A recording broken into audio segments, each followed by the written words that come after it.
Welcome to my YouTube channel to the point learning. आज अपने MCQ की series को कंटिन्यू करते हुए बिजनेस स्टडी क्लास 12 के चैप्टर 9 के एमसीक्यू डिस्कस करेंगे, जो कि है फाइनेंशियल मैनेजमेंट से related. So let's start. Question number 1, a decision to acquire a new and modern plant to upgrade an old one is a. एक डिसीजन लेना कि नए और मॉडर्न प्लान को अपग्रेड करेंगे हम ओल्ड वन से, यानी ओल्ड वन हटा देंगे और नया लाएंगे, तो ये किस टाइप का डिसीजन है? Financial decision, investment decision, working capital decision या none of these? So your answer will be investment decision, क्योंकि आप यहाँ पे क्या कर रहे हैं, आप इन्वेस्टमेंट कर रहे हैं, ओल्ड प्लांट को हटा के नया प्लांट डाल रहे हैं, उससे फर्दर फायदा होगा, तो this is called investment decision. आप कहीं इन्वेस्ट कर रहे हैं। Then question number 2, the cheapest source of finance is. सबसे चीपेस्ट सोर्स फाइनेंस का कौन सा है? Debenture, preference shares, equity share capital या retained earning? So your answer will be retained earning. Retained earning क्या होता है? जब आप अपने ही बिजनेस में जो आपने प्रॉफिट कमाया है उसका कुछ हिस्सा आप सेव करते जाते हैं और उसे जब वो इकट्ठा हो जाता है तो उसे फिर से इन्वेस्टमेंट में लगा देते हैं, फिर से अपने बिजनेस में लगा देते हैं, तो वो रिटेन्ड अर्निंग होता है। उस पर कोई इंटरेस्ट नहीं लगता, आप कहीं से लोन नहीं ले रहे, कोई बर्डन आप पर नहीं रहता। So that is why it is called cheapest. Then आते हैं क्वेश्चन नंबर 3 पे। Other things remaining the same, an increase in the tax rate on corporate profit will. बाकी चीज़ें सेम रहें, कांस्टेंट रहें, लेकिन टैक्स रेट बढ़ रहा है अगर कॉर्पोरेट प्रॉफिट पे, तो वो क्या करेगा? मेक द डेब्ट रिलेटिवली चीपर। आपके ऊपर जो लोन है वो सस्ता हो जाएगा। मेक द डेब्ट रिलेटिवली डियरर। आप लोन जो है वो बहुत ज़्यादा डियरर हो जाएंगे, महंगे हो जाएंगे। Have no impact on the case of डेब्ट। डेब्ट पे कोई चेंज नहीं आएगा आपके कॉर्पोरेट प्रॉफिट से रिलेटेड। वी कांट से, हम बता नहीं सकते कि क्या चेंज होगा। So your answer will be make the डेब्ट रिलेटिवली चीपर। जब आपका कॉर्पोरेट प्रॉफिट बढ़ रहा है, उस पर टैक्स रेट आपका इंक्रीज हो रहा है, तो उससे असर होगा कि मेक द डेब्ट रिलेटिवली चीपर, लोन जो है वो सस्ता हो जाएगा। देन आते हैं नेक्स्ट पे, question number 4, companies with a higher growth potential are likely to. Companies जो जिनकी ग्रोथ की पोटेंशियलिटी बहुत ज़्यादा होती है, उनके फर्दर क्या चेंजेस होते हैं या क्या होता है? Pay lower dividend, pay higher dividend, dividend are not effective, none of the above.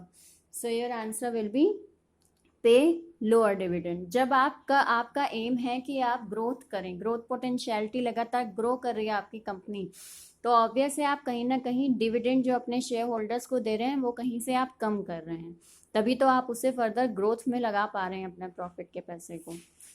Then आते हैं next, question number 5, financial leverage is called favourable if. Financial leverage favourable हो सकता है जब, फाइनेंशियल लेवरेज क्या होता है? कैपिटल और डेप्ट के रेशियो को फाइनेंशियल लेवरेज कहते हैं, तो वो आपके लिए फायदेमंद हो सकता है if return on investment is lower than the cost of डेप्ट, ROI return on investment is higher than cost of डेप्ट, debt is easily available, if the degree of existing financial leverage is low। इसमें आपका सही answer होगा ROI is higher than the cost of debt। आपका जो rate of investment है वो ज़्यादा है देन कॉस्ट ऑफ डेप्ट पे, आपके ऊपर लोन कम है और आपका इन्वेस्टमेंट ज़्यादा है, तो फाइनेंशियल लेवरेज जो है वो आपके लिए फ़ायदेमंद होता है। देन आते हैं नेक्स्ट, हायर डेप्ट equity ratio result in. Higher डेप्ट रेशियो कब होता है, किस चीज़ का वो परिणाम होता है? Lower financial risk, higher degree of operating risk, higher degree of financial risk, या फिर higher EPC earning per share.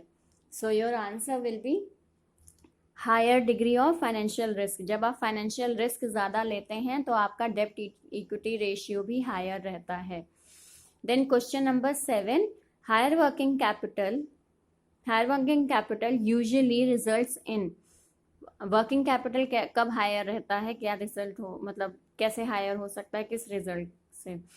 Higher current ratio, higher risk of higher profit, lower current ratio, higher risk and profit, higher equity, lower risk and lower profit, lower equity, lower risk and higher profit. Class students इसमें mainly आपको ये ध्यान देना है कि आपको ये chapter बहुत अच्छे से रिवाइज हो, आपको हर चीज़ का मतलब अच्छे से पता हो, तो ही आप उसका आंसर दे पाएंगे, वरना आप इतने बड़े बड़े ऑप्शंस में ही उलझ के रह जाएंगे and your time will be waste. So आप इस टाइप के क्वेश्चंस, बड़े बड़े ऑप्शंस के साथ के क्वेश्चन तभी अटेम्प्ट करें जब आपको श्योरिटी हो कि हाँ आपको इसका आंसर आता है। सो आते हैं हम आंसर पे। इसका आंसर है आपका higher current ratio, higher risk and higher profit working in result in higher working capital. आपका करंट रेशियो भी हायर है, आपका रिस्क भी आपने बहुत लिया है और आपका प्रॉफिट भी हाई है, तो आपकी वर्किंग कैपिटल भी हाई होगी।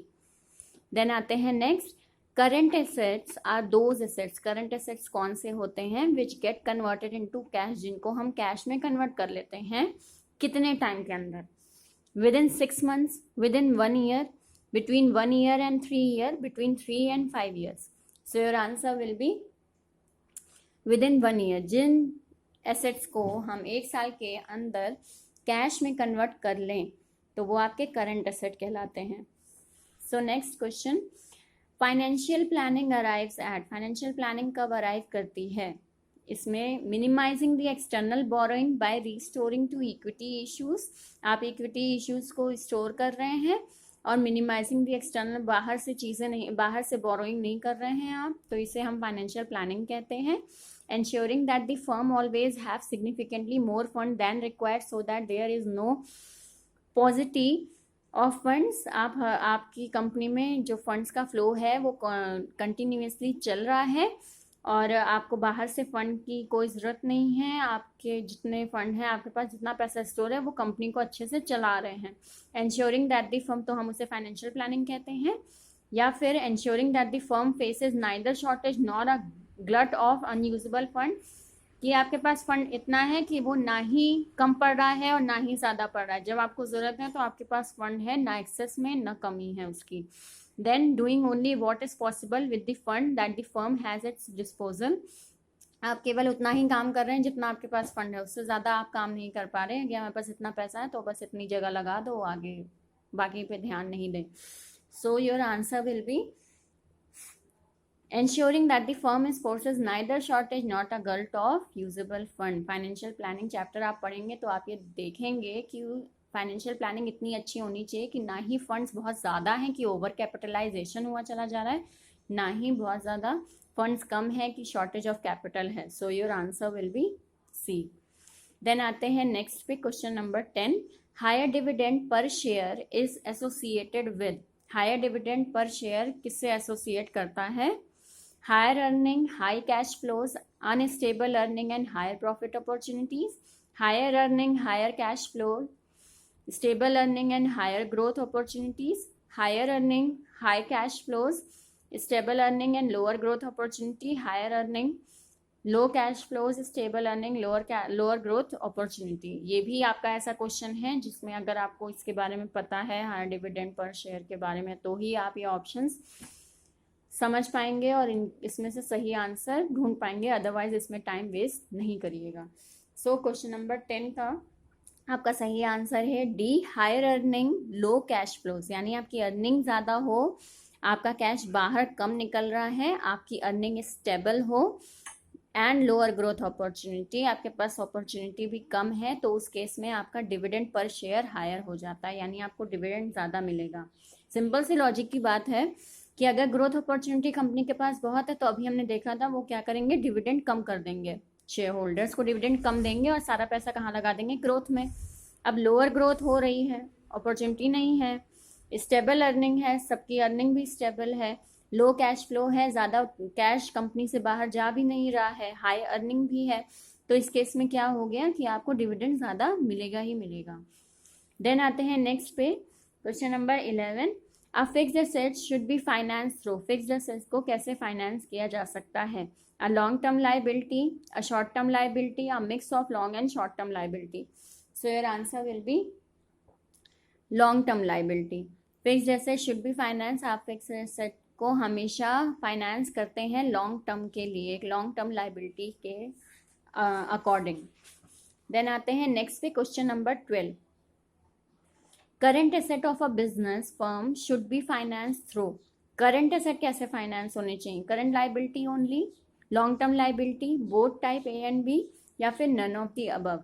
सो your answer will be both A and B. आप लॉन्ग टर्म के लिए भी कर सकते हैं और शॉर्ट टर्म के लिए भी कर सकते हैं। देन आते हैं, identify the decision taken in financial management which affect the liquidity as well as profitability of a business. एक ऐसा डिसीजन जो कि फाइनेंशियल मैनेजमेंट के द्वारा लिया जा रहा है, जो कि आपकी लिक्विडिटी यानी आपके हाथ में जो पैसा है उसको भी अफेक्ट कर रहा है, प्लस आपके प्रॉफिट को भी अफेक्ट कर रहा है, बिजनेस के प्रॉफिट को भी अफेक्ट कर रहा है। तो वो कौन से टाइप का डिसीजन है? Working capital decision, capital budgeting decision, dividend decision या financing decision? So your answer will be working capital decision. जहाँ पे भी आपका लिक्विडिटी आ जाता है तो वहाँ पे वो वर्किंग कैपिटल डिसीजन में आएगा। नेक्स्ट आते हैं, name the financial decision which will help a businessman in opening a new branch of his business. किस टाइप का फाइनेंशियल डिसीजन उसको हेल्प करेगा, बिजनेसमैन को हेल्प करेगा एक नई ब्रांच ओपन करने में? Investment decision, working capital decision, financing decision या dividend decision? So your answer will be investment decision. सबसे पहले उसे इन्वेस्ट ही करना होगा अगर वो एक नई ब्रांच खोलना चाहता है, पहले इन्वेस्टमेंट की जरूरत पड़ती है। सो इन्वेस्टमेंट डिसीजन उसको हेल्प करेगा। देन आते हैं next, name and state the aspect of financial management that enables to foresee fund requirement both in terms of the quantum and the timing। उस टाइप के फाइनेंशियल एस्पेक्ट को क्या कहते हैं जिसमें हम आगे की फोरसी यानी फ्यूचर के फंड के बारे में सोचते हैं, स्पीड क्वांटम भी लेते हैं और टाइमिंग भी लेते हैं। फंड्स किस हिसाब से आ रहे हैं, किस स्पीड से आ रहे हैं, कितने टाइम तक रहेंगे, कहाँ यूटिलाइज करेंगे, ये सब जब आप फोरसी करते हैं यानी कि प्लान आउट करते हैं या फ्यूचर डिसाइड करते हैं, तो इसको हम क्या कहते हैं? Financial planning, financial controlling, investment decision या working capital decision? So your answer will be financial planning. ये आप प्लान कर रहे हैं। इन्वेस्टमेंट इन्वेस्टमेंट क्या होता है? Net addition made to the nation's capital stock, person's commitment to buy a flat और house, employment of funds on asset to earn and return,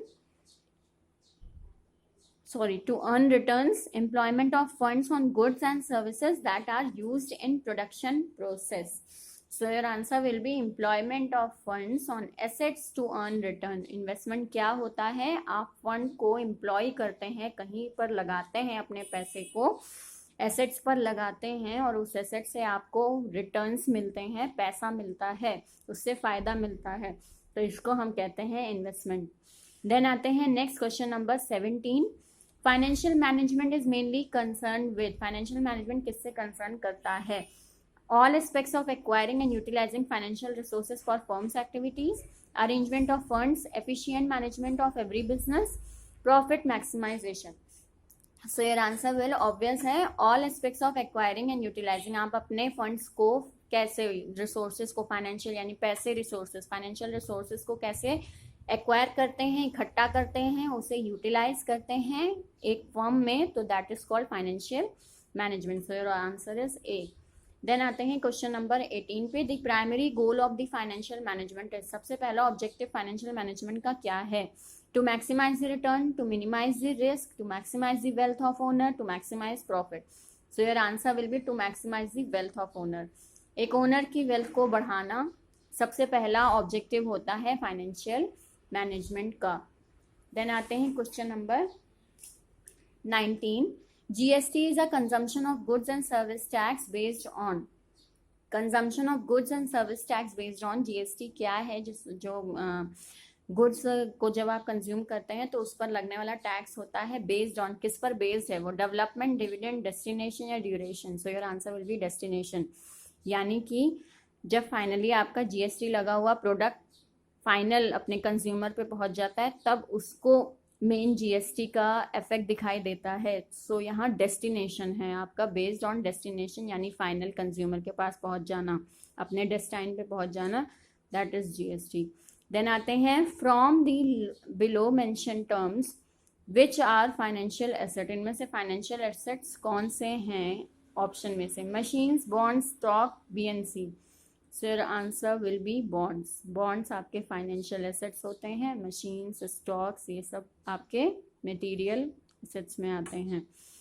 okay, सो यहाँ पे 20 क्वेश्चंस आपके फाइनेंशियल मैनेजमेंट के डिस्कस हुए। इसमें आपके क्वेश्चंस मेनली डिफ़िकल्ट हैं क्योंकि आपके ऑप्शंस बहुत बड़े बड़े हैं।